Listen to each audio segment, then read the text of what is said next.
açısından teşekkür ediyorum.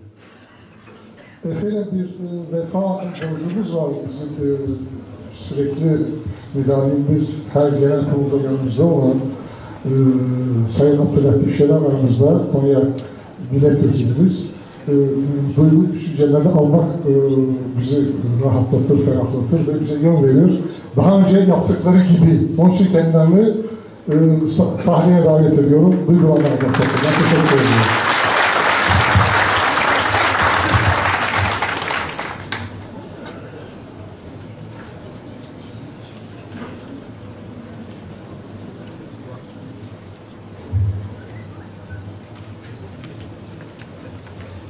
Sayın Divan,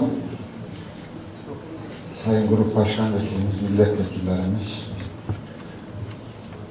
değerli dostlar, hepinizi saygıyla, sevgiyle selamlıyorum. Bugün KAFVED'in bu 9. olağan kongresinde sizlerle bir arada olmaktan, bu güzel ortamı, bu tatlı atmosferi birlikte teneffüs etmekten büyük mutluluk duyuyorum. Anadolu'ya Çerkeslerin gelişi yüzyıllar ötesine gider ama bildiğiniz gibi 1860 sonrası büyük göçler almıştır. Kafkasya'da büyük bir direniş yaşanmıştır. İnsanlık tarihinin özgürlük adına, bağımsızlık adına, vatanını, toprağını koruma adına yaşadığı en büyük mücadeleler Kuzey Kafkasya'da yaşanmıştır. Bu destansı mücadele bir taraftan dünya tarihinin ve edebiyatının önemli isimlerine senaryolar, konular oluşturmuş, diğer taraftansa özgürlük adına mücadele eden pek çok ismin kalemine sıçramıştır.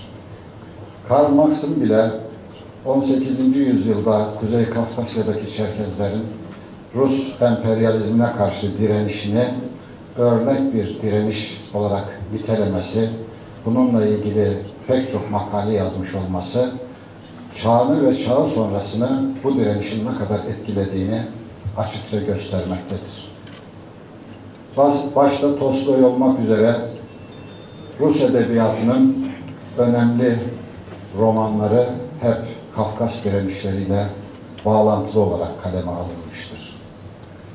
Ve bugün Türkiye'de çok sayıda hemşeri olarak ana yurtlarından kopmuşlar, ata vatanlarından kopmuşlar ve burada yaşam mücadelesi vermektedirler. Türkiye'nin bağımsızlığında da en büyük şecaati gösteren yine bu toplum olmuştur. Çünkü özgürlüğün, topraklarına sahip olmanın değerini bilen bir ulus olarak Anadolu'da da bu toprakları korumak için en çetin mücadelelerde, en zor dönemlerde ve dönemeçlerde her zaman Çerkes toplumu yerini almıştır. Ve geldiğimiz nokta itibariyle dünyanın dört bir tarafına dağılmış Çerkes toplumu kültürünü, inançlarını, duygularını, atavatana bağlılığını, tarihini yaşatma ihtiyacı duymuştur. Kafkas dernekleri bu arayışların bir neticesi olarak Anadolu'nun değişik illerinde, hatta Cumhuriyet'ten önceki yıllardan itibaren dernekleşmeye ve kurumlaşmaya başlamışlardır. Ve uzun yıllar Kuzey Kafkas dernekleri Türkiye'nin değişik illerinde kurulmuş. 2003'ten sonra da KAFVED çatısı altında bir federasyona dönüşmüştür. Bugün KAFVED bu diasporada bulunan halkımızı temsil eden en güçlü kuruluşlardan biridir. 31 ilde 53 ayrı dernek KAFVED'in çatısı altındadır. Ama son yıllarda KAFVED'in uluslararası açılımların da takdirle karşıladığımı belirtmek istiyorum. Dünya Çerkes Birliği'nin kurucu üyesi olması, uluslararası ilişkileri, diasporadaki Çerkezleri atavatanla bağlantılı olarak bir ortak kültür ve duygu ağının içerisine çekmesi, iletişimini kurmaya çalışması elbette önemlidir. Buraya gelmeden önce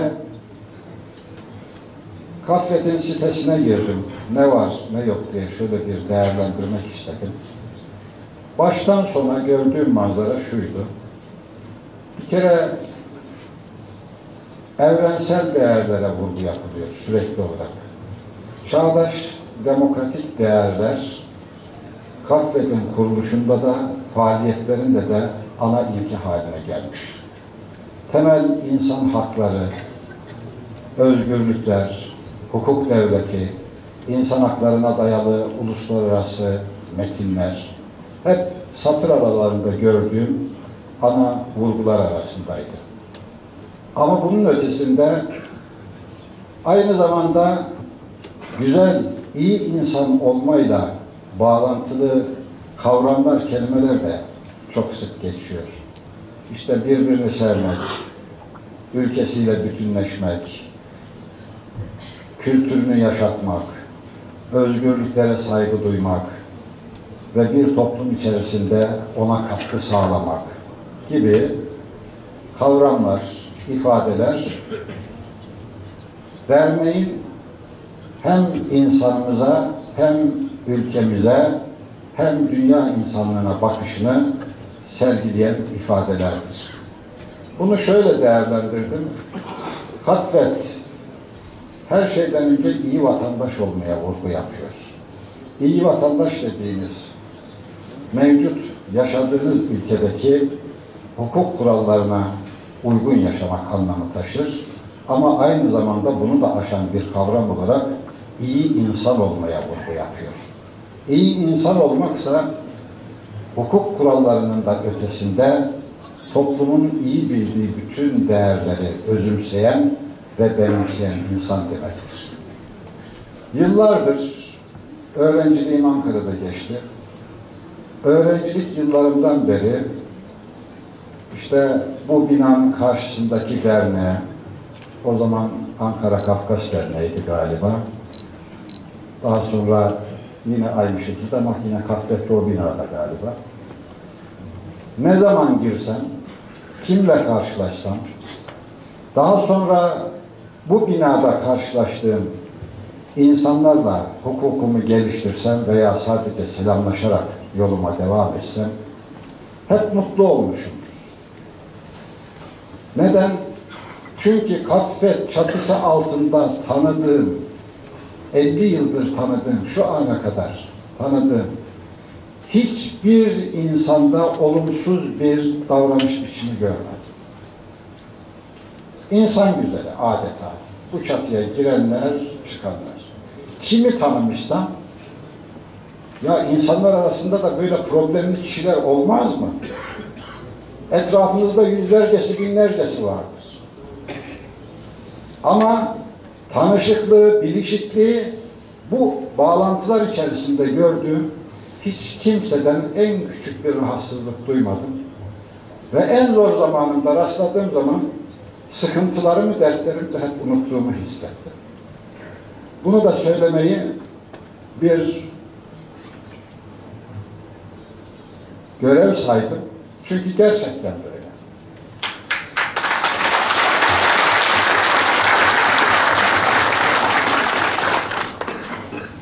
Bu duygular içerisinde ben Kaffet'in bu 9. olan kongresinin hem insanımıza, ülkemize, dünyanın dört bir tarafındaki Çerkes toplumuna, atavatanımızdaki soydaşlarımıza ve bütün insanlığa hayırlar getirmesini, faydalı olmasını diliyorum. Hepinize sevgilerimi ve saygılarımı sunuyorum.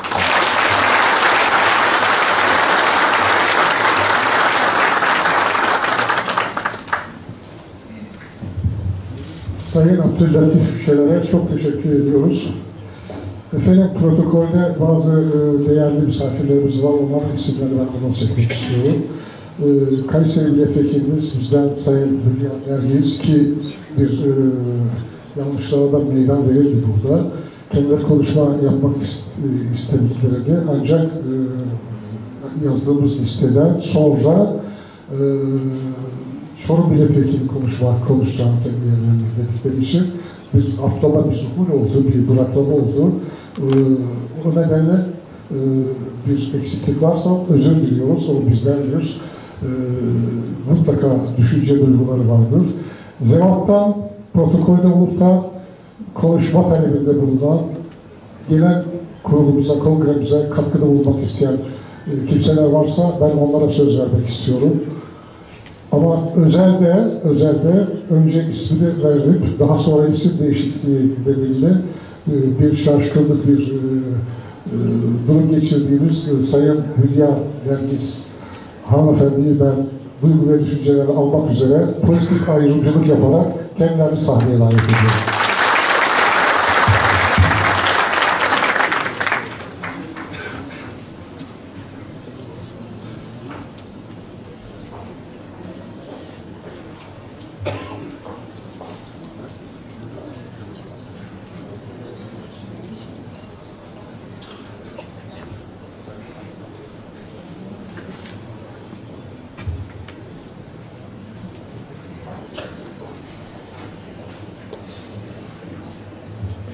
Çok değerli Grup Başkan Vekilimiz, değerli Bakanımız, çok değerli milletvekillerimiz, çok değerli hemşerilerim, hepinizi ben sevgi ve saygıyla selamlıyorum.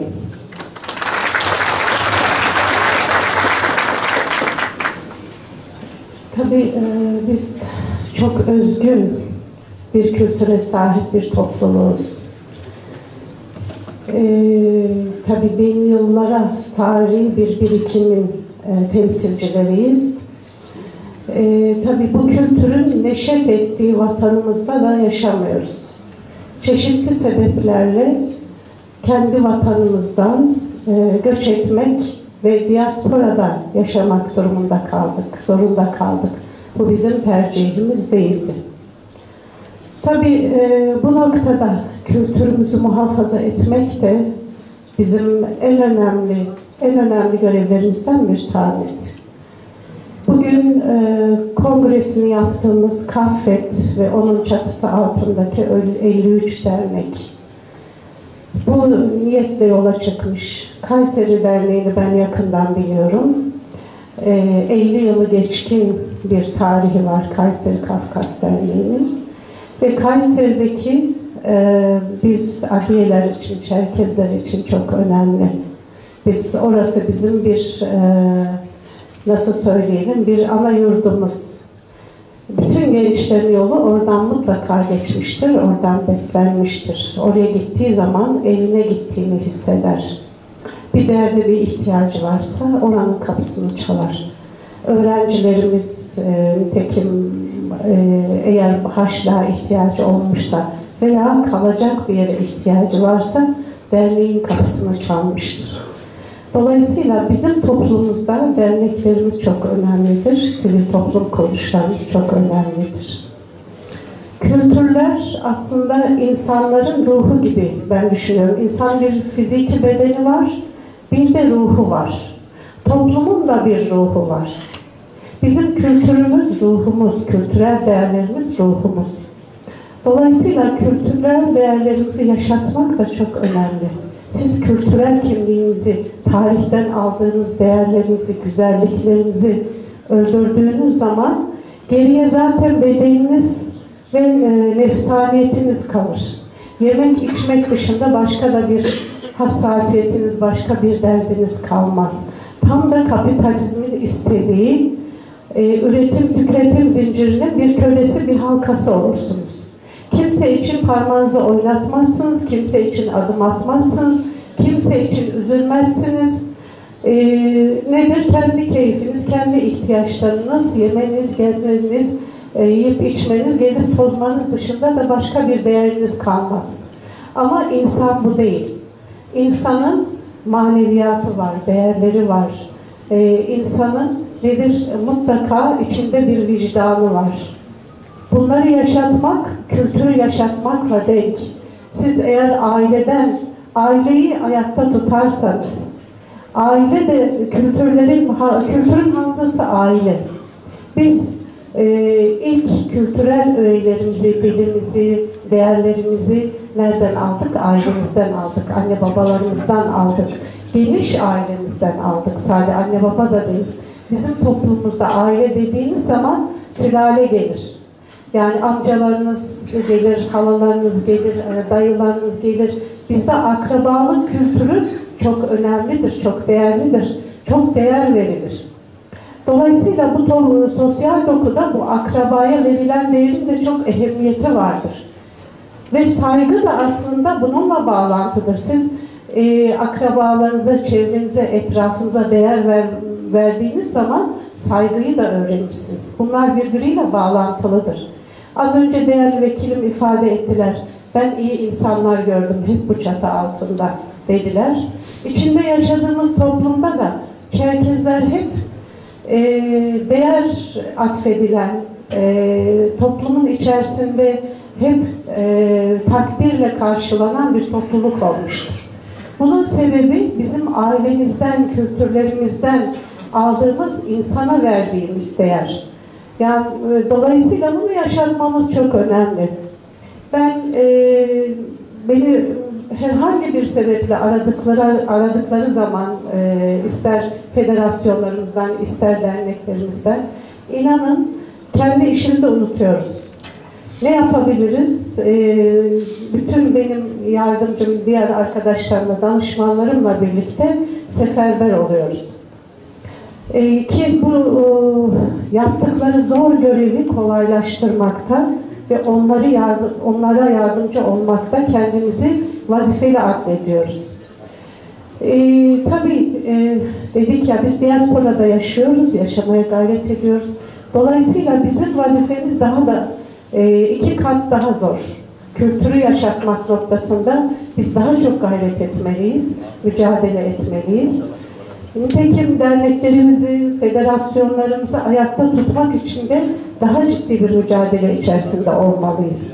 Tabii atılan adımları da görmek lazım, onları da takdir etmek lazım. Türkiye Cumhuriyeti tarihine baktığımızda bakın 80 yılda yapılmayanlar, şu dönemde, şu 20 yılda ciddi adımlar atıldı, ciddi merhaleler de kat ettik. Şu an Türkiye'de 2 üniversitede Çerkez Dili ve Edebiyatı bölümleri açılmış durumda. Orada öğrencilerimiz var, okuyorlar şu anda. İnşallah ileride onlar da bizi yetiştirecekler, bize dilimizi öğretecekler.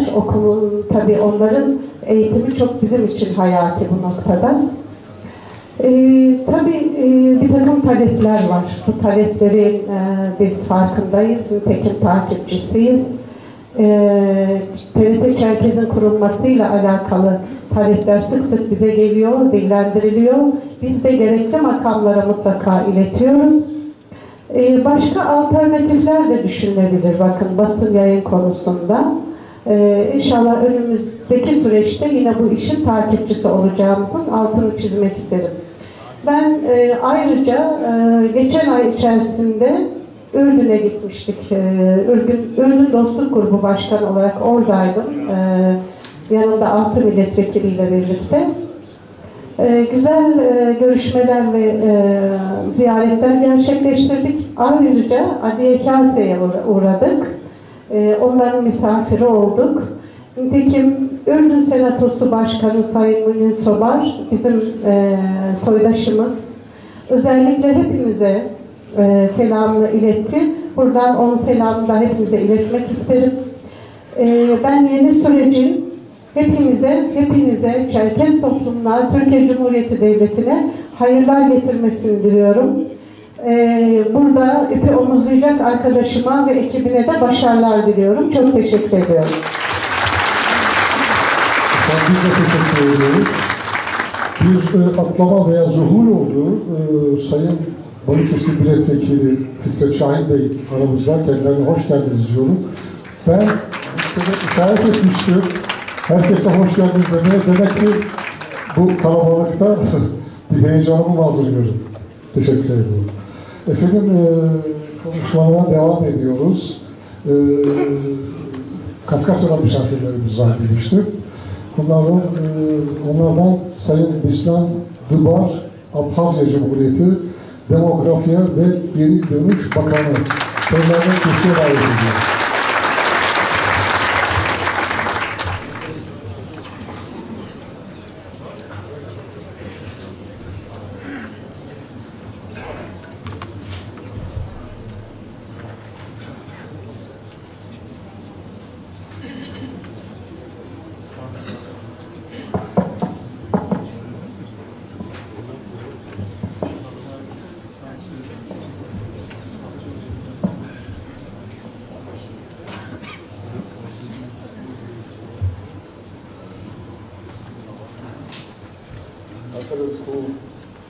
Иван, если конгресс Елохунзиге, Салам Дудза, Хапсла Ижларыхзала, Асаламду, Хапсла Гриндкара Хага, Хагим Барауэр Джумкайпа, Ехзала Ижларсли.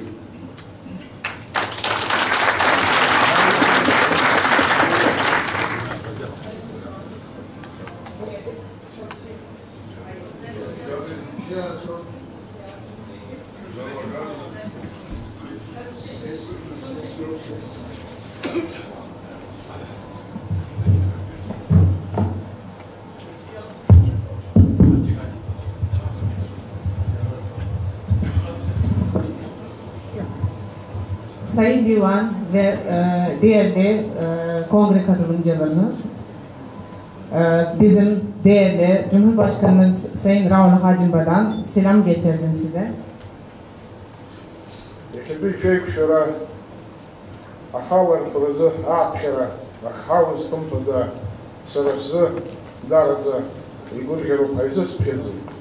Збанабзыр арей вчера ехезы юпхезозыр ехымтумку ипшимтумку галахей наске абрек шнипу конгресс ахалар пра юнарбой хапсу адыга диаспора Дудза, проблема прошана, то нас не alüsfetitpa şvarşo. Öncelikle söylemek istiyorum ki davetiye gönderdiğiniz için çok teşekkür ediyorum, çok gurur duyuyorum ve bu tür toplantılar, kongreler birkaç kez katıldım ve söylemek istiyorum ki yeni arkadaşlar edindik, yeni insanlarla tanıştık. Bu şekilde görüşmelerimiz daha sık olursa daha güzel, verimli olur diye düşünüyorum.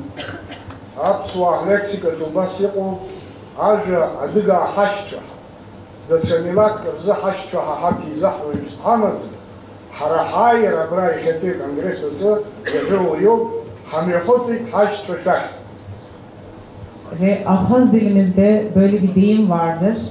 Adige kardeşlerimiz diye onu söylediğimiz zaman biz ayrımcılık yapmadan bugün de buraya gelmemizin sebebi Adige kardeşlerimize geldik diyebiliriz.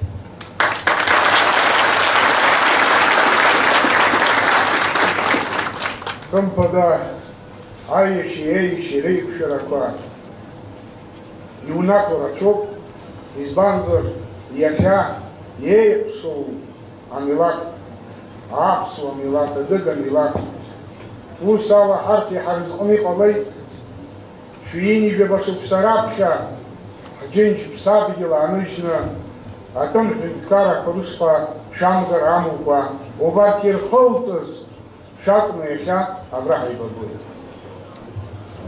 Söylemek istiyorum ki kardeşlerin görüşmesi her zaman güzel sonuçlar getirir ve elimizde olmadan bu şekilde bu olaylara karışıp da 150 yıl önce buraya gelmenizin sebebi ve bugünlerde gelenlerin torunlarıyla kültürümüzü, adetlerimizi devam ettirmek güzel bir şeydir.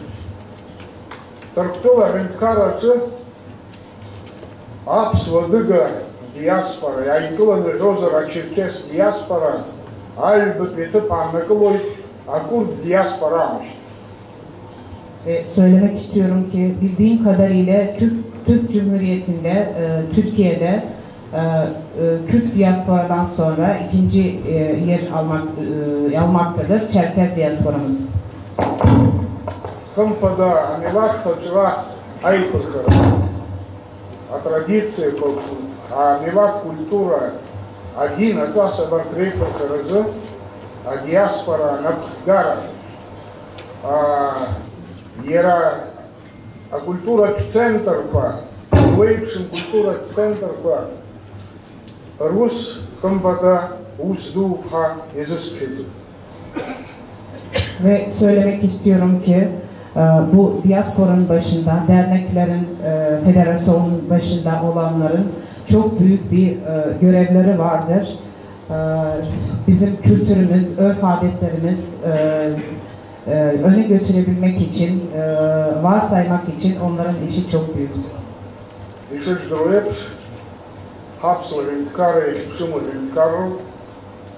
Ари рапхе зергылан из Вастерни стоху, урыстылык федерация акуна ахпшым разхастас шаку, анейс уехпшна хинкара, апсу хинкара ахпшым разхастас ицеге хинкара пахалы, агырдыны сыпу, уртыр хинкара пырчы ишықылы тұрктылы пе хинкара.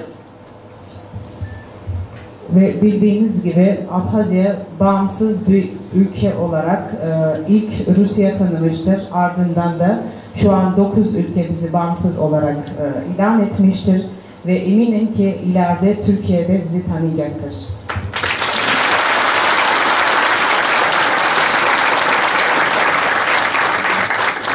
Agurede sgoi apsua hitkarra interes korekçeracı. Апсуа федерация, Кавказ федерация, Ерагирта Черкес федерация по Ипу, Адгылары, Ацхарары, Шазагырт. Ve eminim ki Abhazya'yı daha fazla ülkenin tanıması için Türkiye'de bulunan bizim diasporamız, Abhazfed olsun, Kafed olsun bize çok büyük destek çıkacağımıza inanıyoruz. Следовало из вас стопу. Музыка рапша, как все димлют нагос, а наука практика конференция обра халар хорсерге анчей ченезе исман ламкала из ваш артистов убриот, плюс апсва дыга неват он янон колотып нас бе Yerabri Federacija Antala Yapagulu Yıldız Şekircik Laryseri Yuntum Kuhumtum Kuekşuru Kamepahki Dınık Larasıdilona Zubriyakon Sızdana Kala Kafkaza Mifologiya Dudza Narta Ayş Çaran Satanay Başalayç Eylık Omtapa Bıçkunçu rızıge bize eğitbaha. Ve bunu özellikle söylemek istiyorum ki birkaç ay önce yaz aylarında bir konferansa katılmıştım. Kafed'in düzenlediği bir konferans ve orada ilk defa Yıldız Hanım ile tanışmıştım. Çok gurur duydum ve ona söyledim ki bildiğiniz gibi Nar destanı bilirsiniz sanırım. Onların anneleri Satanay Guaşa diye bir annesi var. 100 tane de oğlu var, tek bir kızı olmak üzere. Onun bütün çocuklarına sahip çıktığı gibi inanıyorum ki başta olmak üzere hanım Sayın Yıldız Şekerci hepimize güzel sonuçlar getirecek ve sahip çıkacaktır, kucaklayacaktır bizi.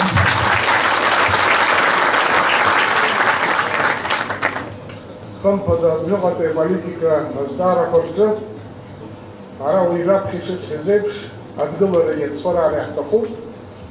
Нас 12 неизгласно артистов обрел, а заптунту янта зурастила по федерации, торктола по республика Хадача, Владимир Путин и Эрдоган и рей запазарша, рею заратуса и цуша, хампада ера харах диаспора ду абра торктола инхо разге, хара бснуеко апсла инткар разге, хампада их хацпраша дар зирачок, yaşını obriyah kıyahzar.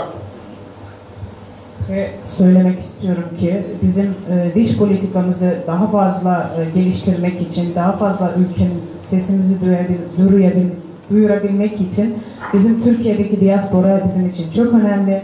Biliyorsun son zamanlarda Sayın Cumhurbaşkanı Tayyip Erdoğan ile Vladimir Putin birkaç görüşme yaptı ve orada bizim diasporamızın büyük katkı olacağını düşünüyorum bizim başka ülkeleri tanıması için.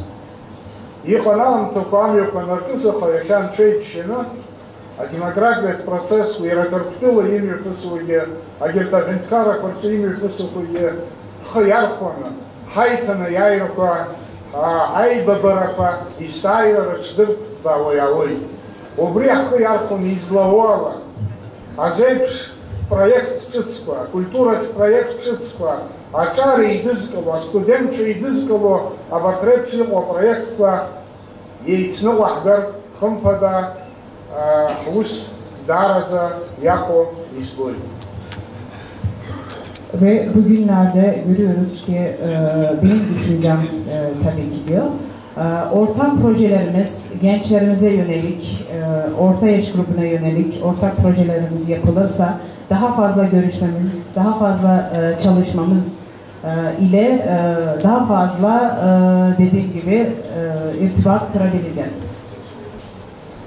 Türkçe asgard sılşoy yahayüse zapkın ministran çalapsını ilip göz akıçkorzu akşara konuşma kıdız yaman akıştırık ürünüz gizeyk.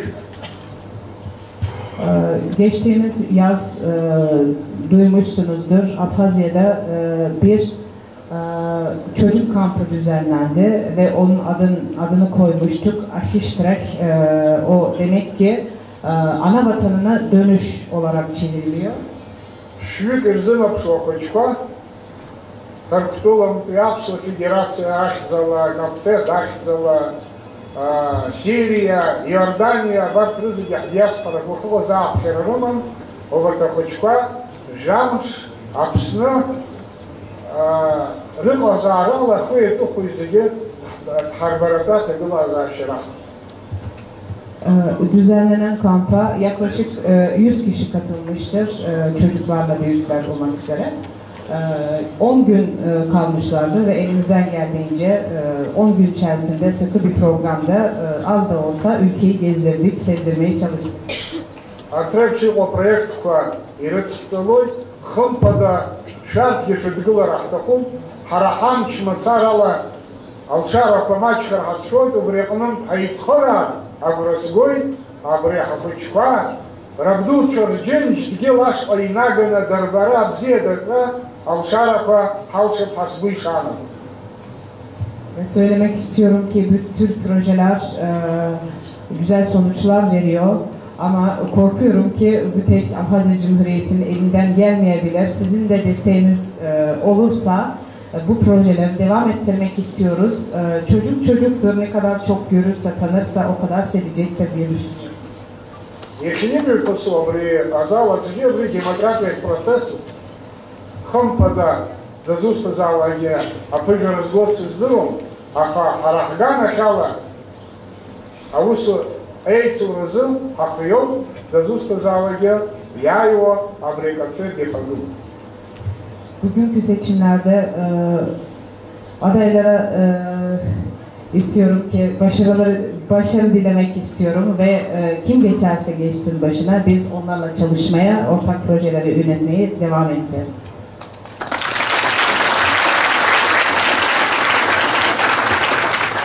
Aman şolara şut zay, hayşire yıkım zay. Kardeşlik hiçbir zaman ölmesin, hep devam etsin, başarılar diliyorum. Sayın Besler, Gıda'da teşekkür ediyorum sohbet konuşmalarından dolayı. Arfan Barsık, Dünya Çerkes Birliği Başkan Yardımcısı. İthal etmek ister yani. Buyurun efendim. Buyurun.